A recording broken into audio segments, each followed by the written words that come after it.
Lola, do we have your permission to start? Hi, Shagun. Each of the two. Just if we are last night, we know we sleep with light. All of us sleep for outside. Like it feels too much. No, if in a year, if you really want to fall like that, now so you will only get hit yourself before the rain. Maybe after this heat now, but we'll get the rainy season. Just I don't actually only watch cuts the heat. The heat this year is very much in the sense that compared to other years. What do I think that is causing it? What causes it? Is it not the normal season? It is the normal season now. Just what the Bible said, there is time for everything, time to rain, time to sun. This is the own season. Oh, you know, say everything gets season with it. Night time. So nothing can stop it. But now just pray out with it. You know, with there is light, we know we feel too much. Even when there is light, no, we need cold water to drink. Without cold water, a person will quench. Not everybody they all right. Because this is not a normal thing. Nagari we need to drink. Nagari might be our problem. We take cold gari, you get yourself very well. Because of the sun's too much. Sun. When the sun, anytime when sun reduce, the heat will reduce. I don't say you want rain for 19 will stop. Thank you everyone for watching. We thought it was very important. We thought it was very important to hear what the conversations are on the streets about environment, climate change, and heat, and bring that conversation in here. And joining me today to talk about this, Joan, Murtala, and Evuti. So we'll jump straight to you, Joan. You heard three persons on the street of Kaswa here. One said it's just to pray and the heat to disappear. Another said where we need. And then the other person said it's just the season. What is climate change? Why should we care? Okay, climate change actually, as the word is just saying, is the climate changing, and it is as a result of like climatic events like changing.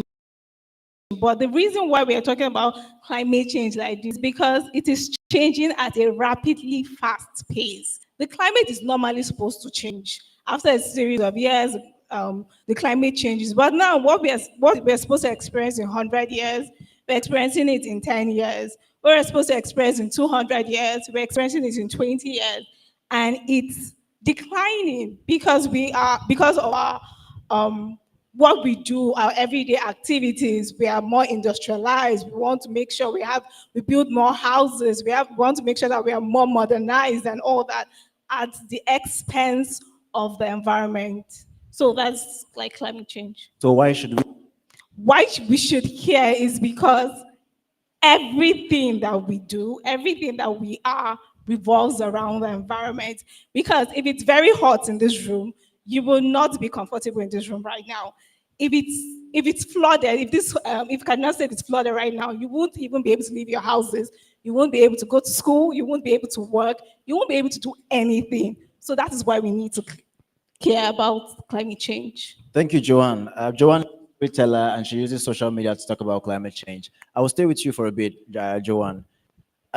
What were you doing before you started telling stories about climate change, and why the drastic shift into using social media to tell the stories? Okay, let me give my own backstory. So in 2020, I was still living in Kaduna at the time, and the former governor, Malam Nasir El-Rufai, we had this very strict lockdown because of the COVID-19. And I couldn't go to work for months. And for sure, I looked for other avenues to entertain myself and ensure that I'm not lost in the whole wahala of the COVID-19 crisis.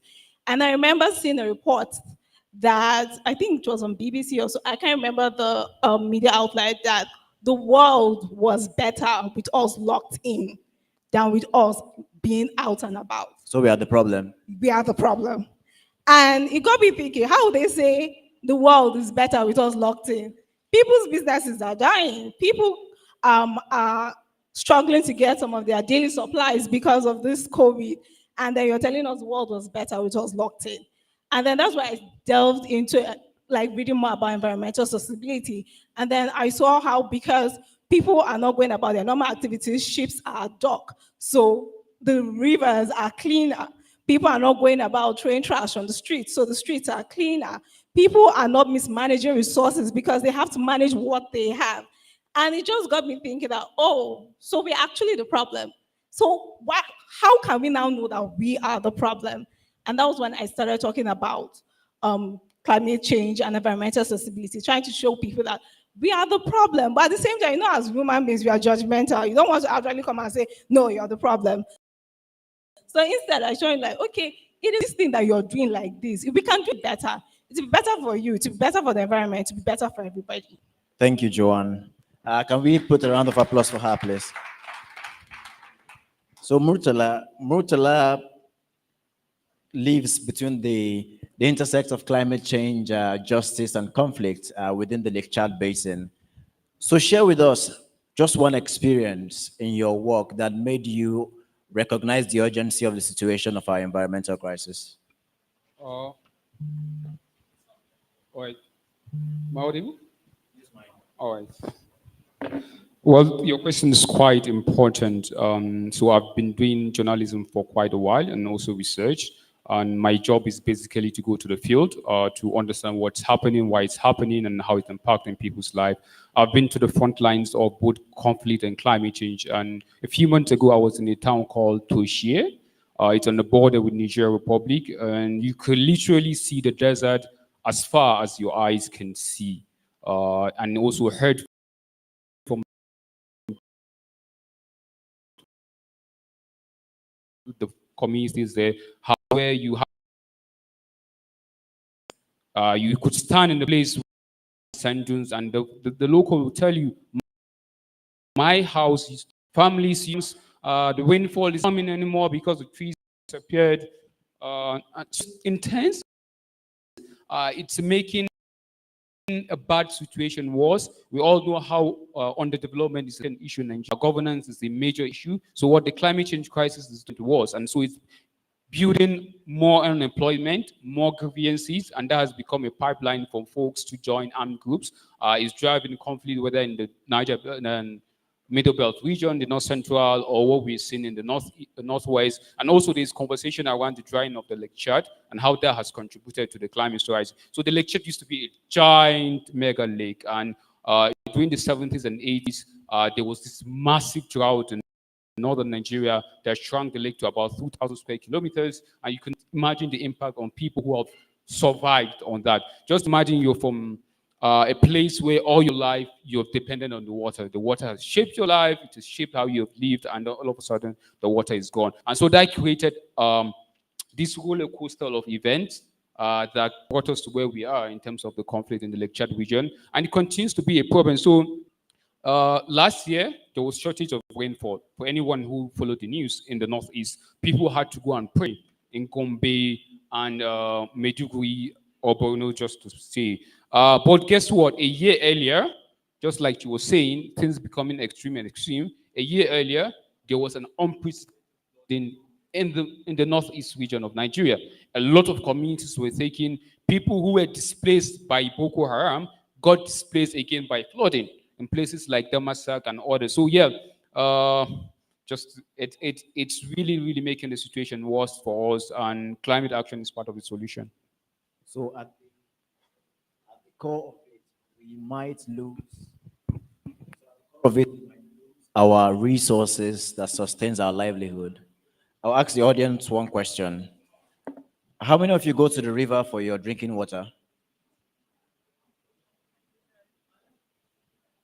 How many of you farm your food? How many of you depend on firewood that you go to the bush to fetch for your cooking? In the spirit of stories translating and context, what you just now feels very, we haven't seen the encroachment of desert. And I'll go to the climate activist in our midst, Murtala Evuti. Do these realities also translate to the government at the high level? do they see these problems and do they take it as an emergency? I ask this question because in this administration's renewed hope agenda, climate is not a priority.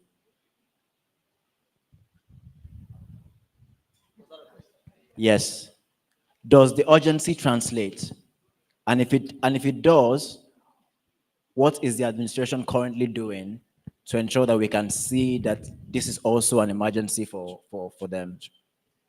Okay, I don't know about your assertion about climate and change not being a concern of this administration. But what I know is that uh, the impact of climate change has been a concern of subsequent governments long before, I think, even the coming of democracy in 1999. There are several policies that are as old as 1991 on climate, what do you call it, on mitigating the impacts of climate change. So the government is concerned, and the government is doing a lot of things concerning this mitigating the impacts of climate change. The Ministry of Environment is segmented into three. We have the departments, like the Department of Pollution Control, the Department of Climate Change, the Department of Forestry. These departments are responsible for making policies that mitigate or reverse the impact of climate change or any environmental concern whatsoever. And then we have the agencies. Agencies are responsible for implementing policies by the departments. And then we have programs. Programs have a lifespan. They are unveiled between a certain period and a certain period. So what programs do basically is address a peculiar problem. So if we notice, for instance, that there's a peculiar problem, and then we feel there's an urgency to it, and we don't want to wait for the departments to catch up to it or for the agencies to, so we constitute a special program, and then we provide funding for that program. In northern Nigeria, for instance, we have Akrisal.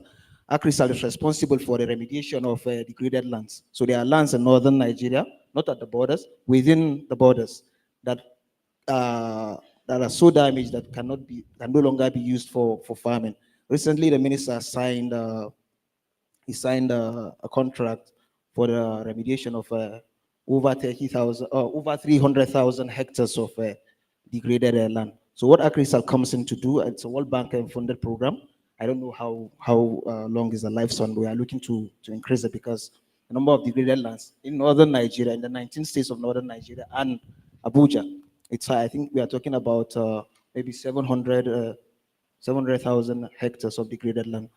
So it's a very big issue, and the government is it's on it. So we have departments making policies, agencies implementing policies, and programs solving peculiar problems. So the government is it's alive to the situation. The government recognizes the urgency of it, and I think actions have been implemented. Thank you very much, Evuti, for that enlightening this speech. But we've also often heard that governments work in silos a lot. Are you doing anything new to work with the subnationals to break down the silos to ensure that we are not replicating the same thing across various agencies, just to have resilience and cohesion amongst the government? The problem of environment is transpolitical. What that means is that I don't think anybody looks at a political angle because it's a concern that it's a problem that will consume us. Give you an example. At the moment, the tree cover for Nigeria is 3.7%. One lady mentioned it on Twitter, and people were cooking her that it's a lie. They see forests all the time. How can we see the tree covers of Nigeria is just 3.7, but it's 3.7%. And then I saw another disturbing disturbing statistics, which says the tree felling we do in Nigeria a year is 3.7%. So we are in danger of losing all our forests. So the standard is 27%, but we have only 3% now. So we are in trouble. And then we recognize the national government and the subnational government recognizes the urgency of this situation. That is why we have been working not in silos as you think. We work with the private sector, the NGOs, and the state governments themselves. Like the ACRISAL I just mentioned to you, the ACRISAL program is implemented in the 19 northern states and Abuja. So the, what do you call it? The subnational government is involved in our national policies. Recently, we just concluded the National Environmental Council Week.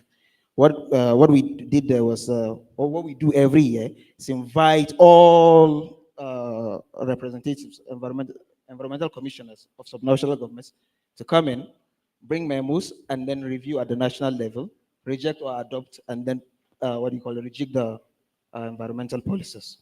Okay, thank you very much. Joan, let me come to you. He said something, two things. He mentioned that they have a Department of Pollution. You also mentioned that the world was better when we're indoors, not polluting the environment. I'm going to try and link this with what we heard over the recording earlier. The guy that said, "Na gariwe in the fine." You can't really ask people to go out to plant trees or do some of these exercises when they are thinking about daily bread. But at the same time, we've always heard that waste is wealth. Are we throwing our wealth away? And case in point, that Kwalabe thing you are talking about in one of your stories, share it with us here. And why is that changing?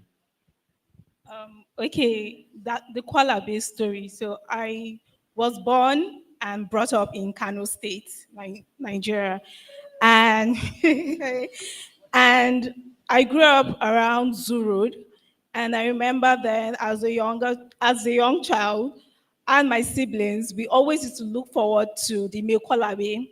So the Mekwalabe is a waste speaker.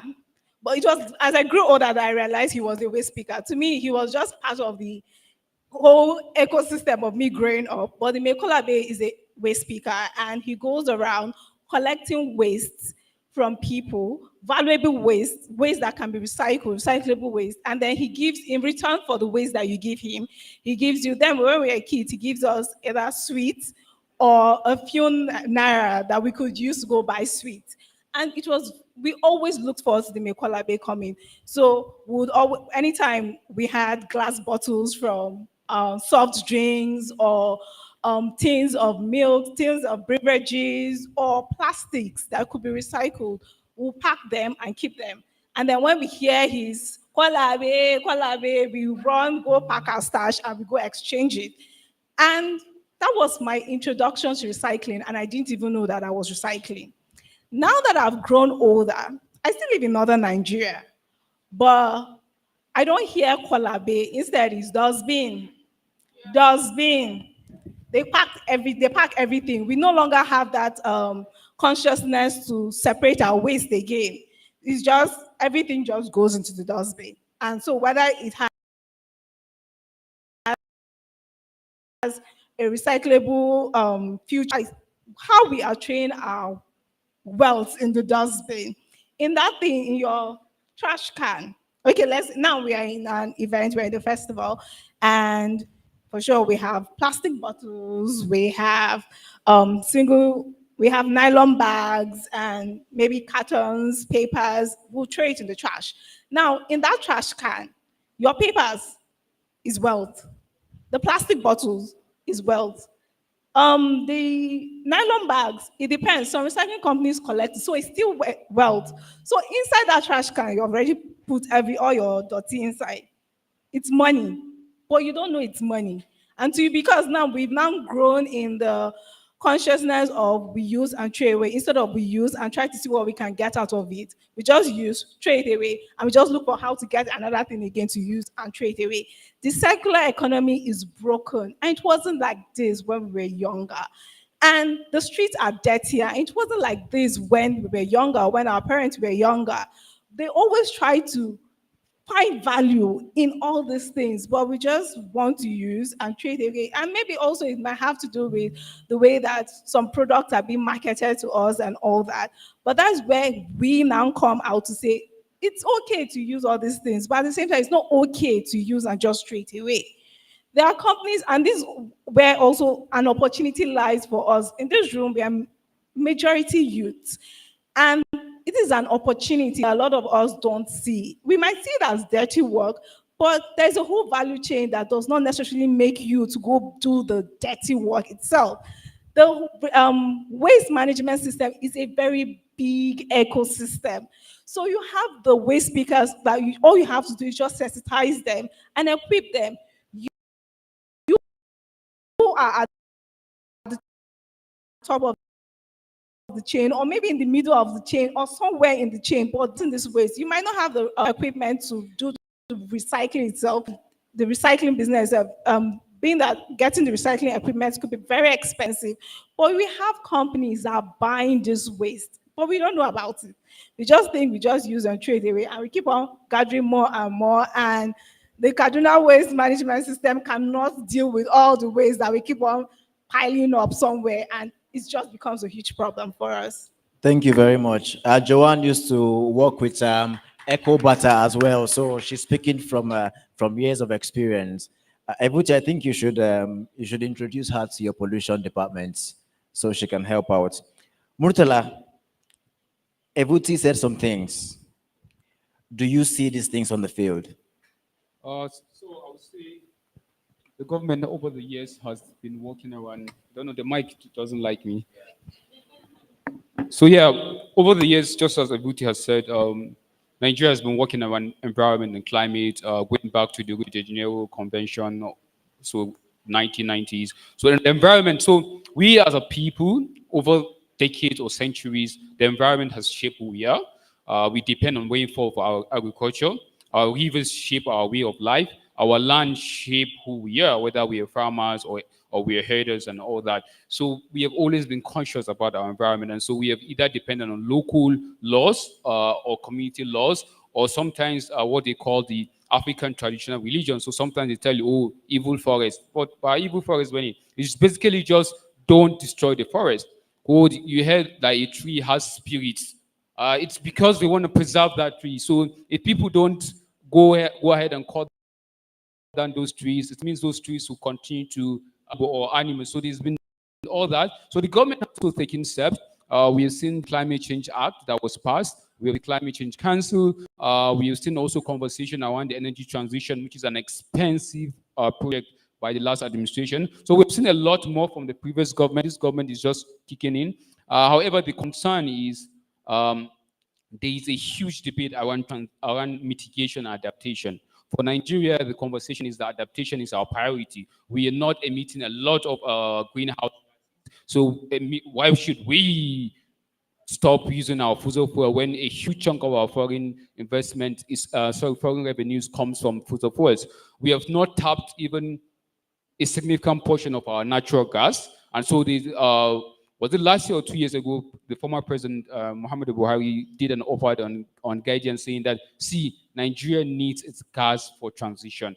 The West, you are responsible for the climate crisis, and you still continue to invest in fossil fuel. The US is spending a lot on fossil fuel. However, they also invest in for the future economy, which is a green economy. And Nigeria needs to be prepared for that, or else we'll also be dependent when that time comes. So we're seeing what the government is doing. However, there's a lot of shortfalls. So, for example, in terms of the afforestation project, we go to the field and we find field afforestation projects, and locals say this project is failing because the maintenance was not done effectively, and then also communities were not taken along. We have projects. So, for example, the flooding that occurred 2 years ago, 2020, it's the most devastating flood in the history of Nigeria. A lot over 600 people were killed, millions of dollars lost, millions of people displaced, houses destroyed. And part of the reason for that flood and why it was so severe was, yes, as she said earlier, we're having weather conditions that should happen maybe once in 50 years happen more frequently. We're having more water, so we're having more like excess water. If there's going to be rainfall, it's going to come too much. If then it comes like in a more extreme. If the heat is coming, it comes. But part of the reason why that flood was devastating was because some of the mitigation measures that should have been implemented in terms of infrastructure or buffer dams were not put in place. So these are some of the problems. So we are seeing some of the efforts that governments are doing. And again, they love to do this because it allows them to go for COP every year. The subnationals are doing little. Lagos is the only one that has a good team in terms of climate change. They have a climate change plan, which means that Lagos can access funding. Although yes, there's a huge conversation around the developed world not giving us enough in terms of climate financing, but it's a lot. And Lagos State is the only one that has the ability now to tap from those funding opportunities to either do infrastructure in terms of climate health or to build resilience and all that. But northern states, back home, literally. So it's really devastating. And then when you see we are at the epicenter of the problem, whether in the northeast, the north central, you have climate conflict, the headers of farmers' violence, which is now has more casualties than the Boko Haram insurgency. More people are dying. As I'm not saying it's the problem because our leaders sometimes they just say, oh, this problem is climate change so that they can run away from the other social, developmental, and economic factors. However, climate change has to be part of the solutions. We need to improve, for example, our farming methodology to be climate smart. Herders need to transition. And in terms of climate resilience, that's part of the pathway. How do we restore, like Evuti was talking about, restoring our degraded land? Desertification is increasing because people are using firewood. When the rains are not coming like they used to, so we need to restore our land. So there's a lot that needs to be done. The subnationals are not doing. Our state governments. So my encouragement is that young people across northern Nigeria should really form a coalition within themselves, push for their governments to wake up. If the governments are not waking up, there's a lot of opportunities. You can get the grants, implement some of the projects. However, I'm not of the opinion that civil society and development partners should take away the responsibility of the government. You guys should flog them to wake up if they don't want to wake up. Listen to turn off that he can hold on to mine. Thank you very much for painting that picture. In 2020, 4.4 million persons needed assistance after the 2022 flooding. And right now, a huge percentage of the persons in IDP camps are not there as a result of conflict, but as a result of climate disasters. Those are numbers that are threatening. Still at the core of it is social economic development issues and poverty and the fact that we are not developing as fast as we should. Because that is happening, Evuti, let me come back to you. This time, not as an accidental climate activist, but from a PR expert.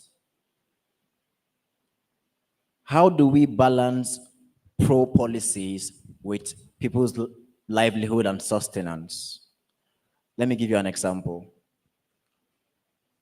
In some rural parts of the north, where they still depend on charcoal and firewood, how do you place deforestation ban at the threat of their livelihood and sustenance?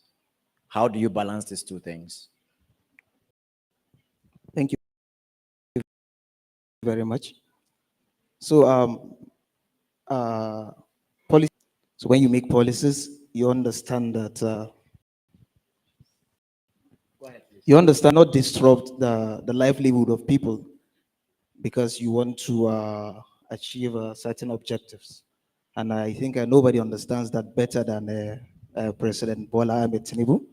If you recall, sometime ahead of the 2023 elections, when he was here in Ariwa House, somebody asked him his thoughts on climate change. And then he gave the metaphor of the church rat and the Holy Communion. He said we cannot put the concern for climate change ahead of the welfare of our people. That is just the plain truth of it. If we are looking to make people embrace clean cooking has to be cheaper, coal and firewood. That is the one truth of the situation. At the moment, over 30 million Nigerians are involved in using charcoal and firewood for cooking. We recognize that, we see that. 3 weeks or 2 weeks ago, we unveiled a month ago FECSAT on it, environmental held in Abuja recently.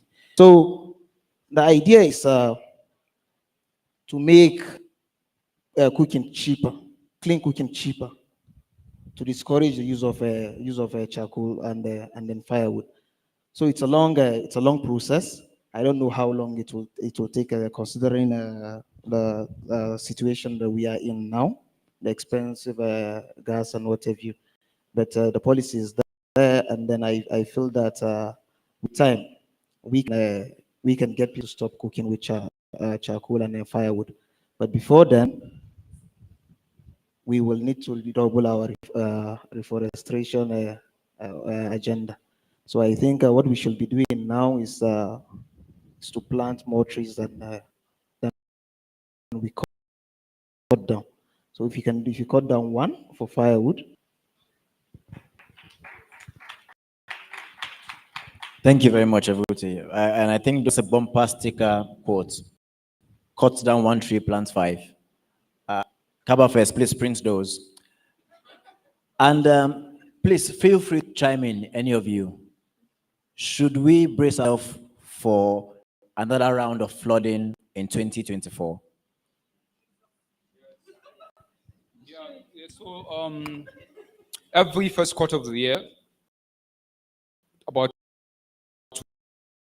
two agencies provide early warning information, and the idea is to shape pollution measures.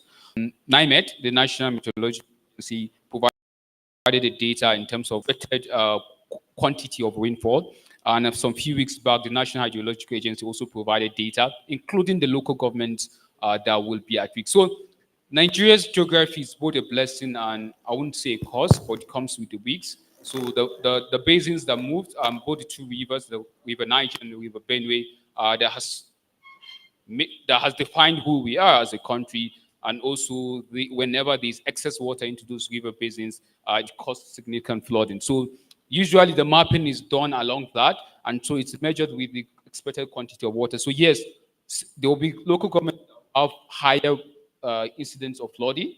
There will be those that will have lower incidents of flooding, and those that will not really have. So the issue is about putting in place the right measures and updating them. So last time, Olam, when they built a farm in Nasarawa, they used data from the 2012 flooding, which was the worst at that time, to build their mitigation measures around Olam, saying, oh, we're making millions of dollars investment and we're going to bulletproof it from the environment. Well, guess what happened in 2020? It flooded. Made nonsense out of their bright ideas. So, so yeah, we need to revisit. The data is there. We have those data. We don't use it. So now, how many? So I just to close up. So the former governor, we see effort in terms of, for example, River Kaduna. These are some of the things that are super important. We need to open up our natural drainages. They're super important. We also need to preserve our green areas because they play like a place like Kano. I remember doing a story using geospatial data, and you find out that a lot of the green places in Kano have been built on. So when the current governor was demolishing some places, I was like, okay, that's good anyway. But the idea was that there were areas that are green places that should be preserved, because what they do is that they help to regulate the in Kano. They also help the Kano soil to absorb water. And so once you build on those things, the water that causes havoc. So there needs to be a lot of infrastructure. Our rural communities, how we can protect them is to open up the rivers, dredge them, allow the rivers to carry more water. In the urban areas, we need more drainages. We need to educate people, like she was telling about waste. We need to stop dumping our waste. Our rivers and our drainages no be your dustbin. Better, we should find better way. And then also we can create wealth from our waste. There are countries that generate electricity using waste. So I'm just gonna, I know.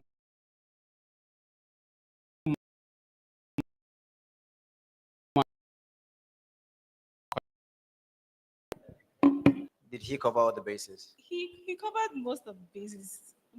We should be ready. The thing that I have an issue with, especially when it comes to warning systems in Nigeria, is where does the information stop? Does it get down? That is where the issue is. Yes, NIMET will come and put it on Punch and one of few radio stations, flood is going to come. These are some of the states. These are some of the local governments. The people in the local governments don't even know that flood is going to affect them. That's the issue. So the early warning systems, yes, they do it, but to me, it just feels like they're just ticking a box. Have we done it? Yes, we've done it. But have the people that are going to be affected by it, have they gotten the information? That's where the issue is. So flood is going to come, but does a local government Cross River know that they are going to be affected by the flood? That's another But question. would you permit me to say, as a storyteller, isn't that where you come in? That is where I come in. And I alone cannot do all the work. NIMED has more reach than I will do using social media. NIMED has the opportunity to go to that local government in Cross River, whereas maybe that local government in Cross River, only 20 people can be able to access my content. So I would do my own part, but as he said, you can't just leave the work of the government for civil societies and private individuals to do. The government's work is the government's work, and the government needs to do their work.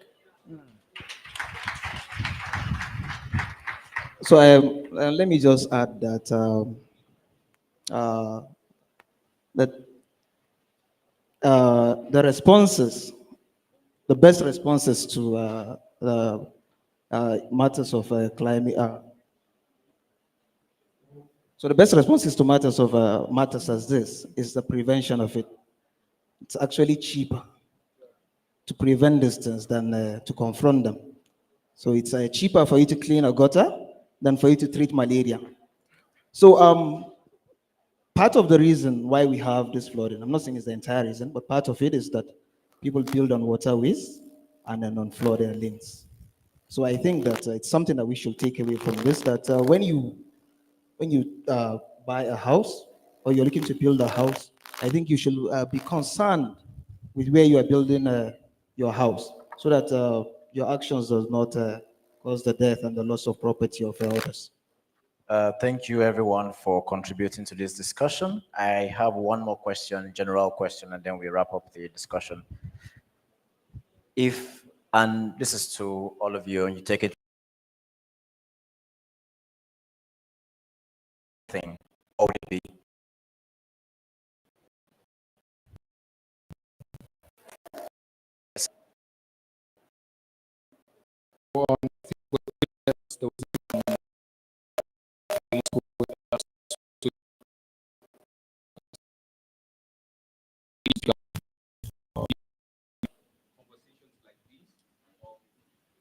In terms of, He wants my yeah, it's not my fault. The tech doesn't like me.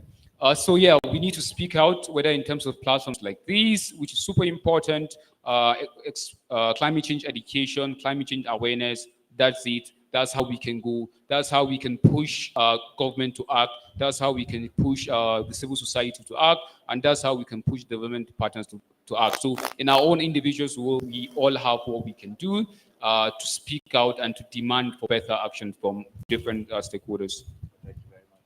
Evuti? So one thing that I feel I will advise that we should do, and I think we should do, is plant trees.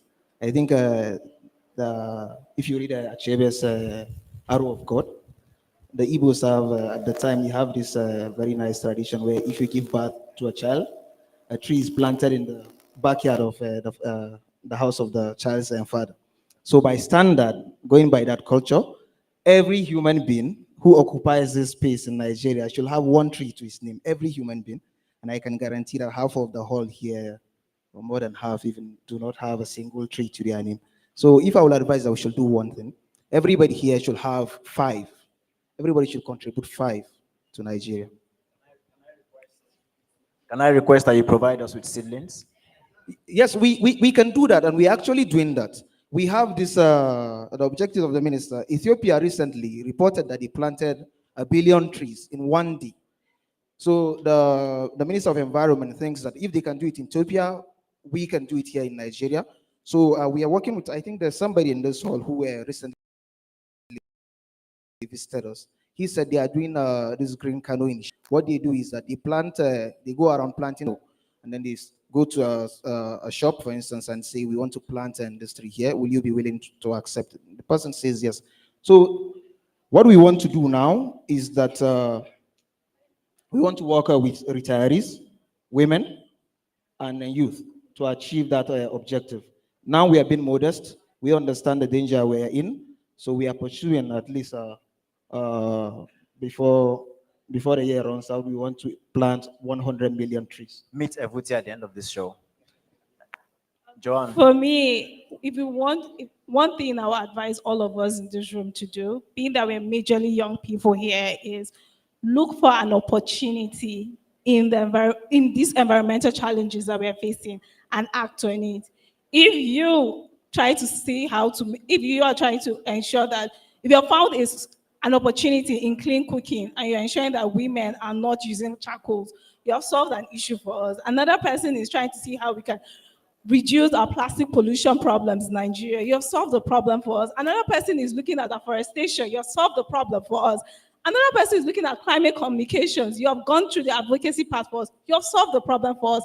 So if each and every person in this room look for an opportunity in these environmental challenges that we're facing in Nigeria, I think we've solved most of our problems. Can we get a round of applause for the speakers, please?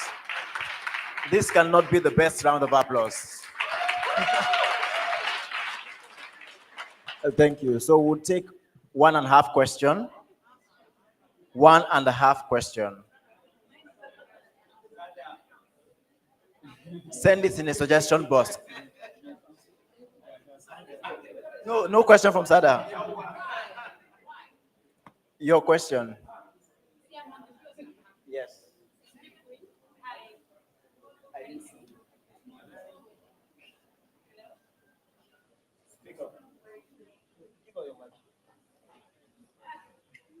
Hi, it's me again. So my question is, when I think of climate change in Nigeria, I think about the amount of cars that are on the road. We have people, politicians in particular, they have several cars to their names, and more often than not, they have many of those cars on the street at the same time.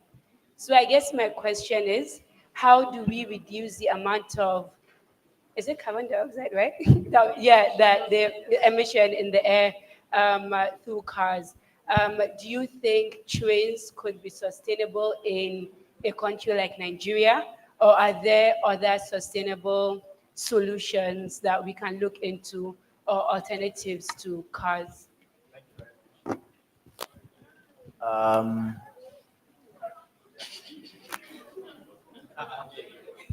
No, it's a bias thing.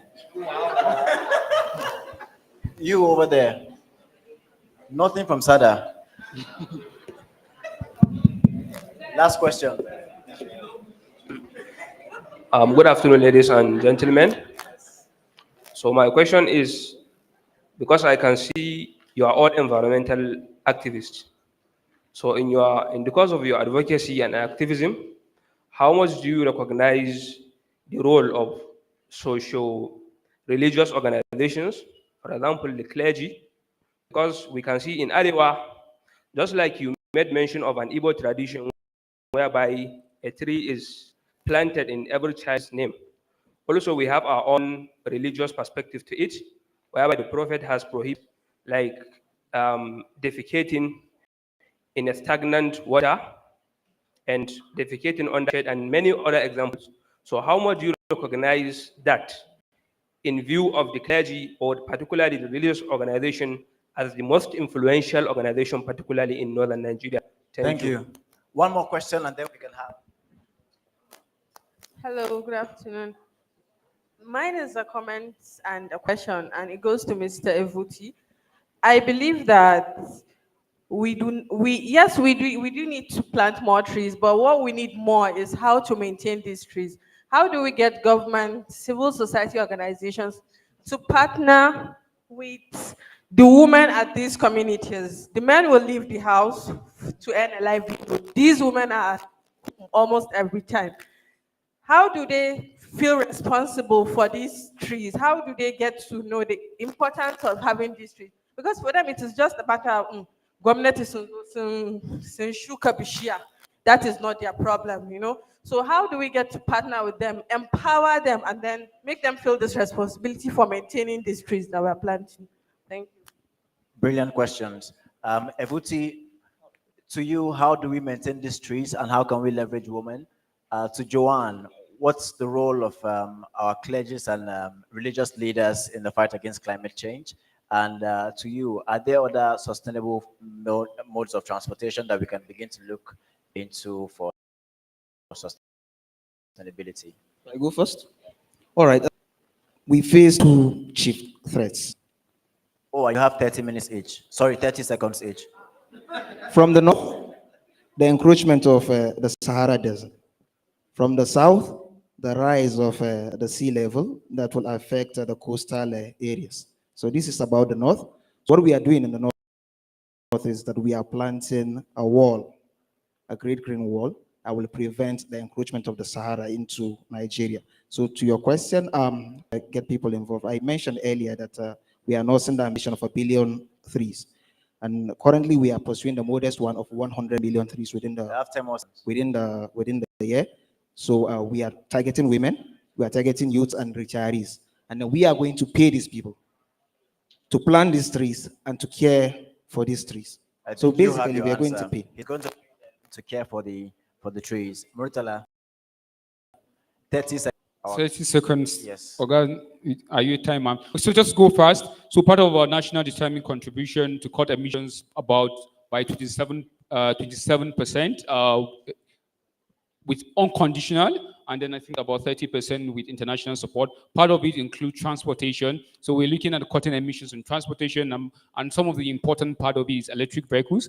Lagos is receiving support and is investing in electric vehicles. Lagos is also investing in train transportation. That's super important. When you have train networks, better public transport, so better buses, people don't have to drive, less emissions. And in fact, we should not even talk about the greenhouse gas emissions that drive the climate crisis, but we have less pollution. Less pollution means better healthy population. Better healthy population means better productivity. In terms of religious leaders, they're super important.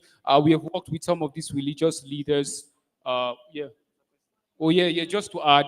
It's super important. Religious leaders are super important. We have Murtala, and they play a role here. So thank you. But just to say finally, please, tree Murtala, planting preservation is super important. Let's plant trees. It's important, but let's preserve more trees, please. Let's preserve. I will go first with the transportation. For me, I believe No, for you, Joanne, it's mass transportation is the answer mutiny. for us for having sustainable transportation systems.